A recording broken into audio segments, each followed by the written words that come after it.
সরকারি দল গঠন হয়েছে বইলা কি জাতীয় সংসদ থেকে তোমাকে চাঁদাবাজি করার পারমিশন দিয়েছে? তোমরা নেতাগিরি করবা এখানে। তোমাদের নেতা মনে করো মাননীয় আমাদের প্রাইম মিনিস্টার তারেক রহমান তোমারে চিনবে না, সংসদে দাঁড়ায় কথা বললে সে আমারে চিনবে। এজন্য নেতাগিরি যাই করেন খুব সাবধানে করতে হবে, কারণ আমরা ন্যায় এবং ইনসাফের পক্ষের মানুষ। আমাদের এই আওয়াজ আজকে শুধু শিবচরে না, গোটা বাংলাদেশে ছড়ায় পড়ছে। আমাদের এই আওয়াজ আল্লাহ পাক, এই কথাটাই আমি আমার নির্বাচনী বক্তব্যে বলেছিলাম যে হাজী শরীয়তুল্লাহ, আল্লাহ তুমি তাকে শিবচর থেকে গোটা ভারতবর্ষে নেতৃত্ব দেওয়ার তৌফিক দিয়েছো।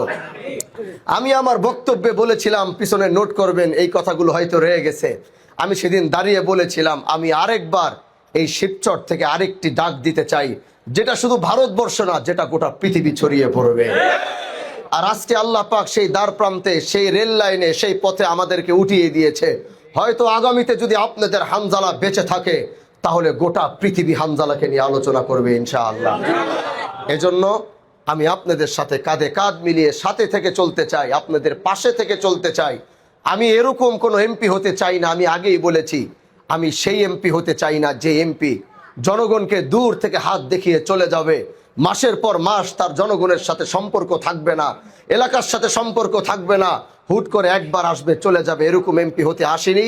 আপনাদের সাথে পাশে থেকেই যেন সব সময় চলতে পারি, জীবনের শেষ নিঃশ্বাস যেন এই মাটিতেই ত্যাগ করতে পারি, আপনাদের পাশেই যেন থাকতে পারি। আল্লাহ যেন সেই তৌফিক দান করে। যারা স্বতঃস্ফূর্তভাবে আমাদেরকে সাথে ছিলেন, পাশে ছিলেন, আল্লাহ সবাইকে কবুল করুন।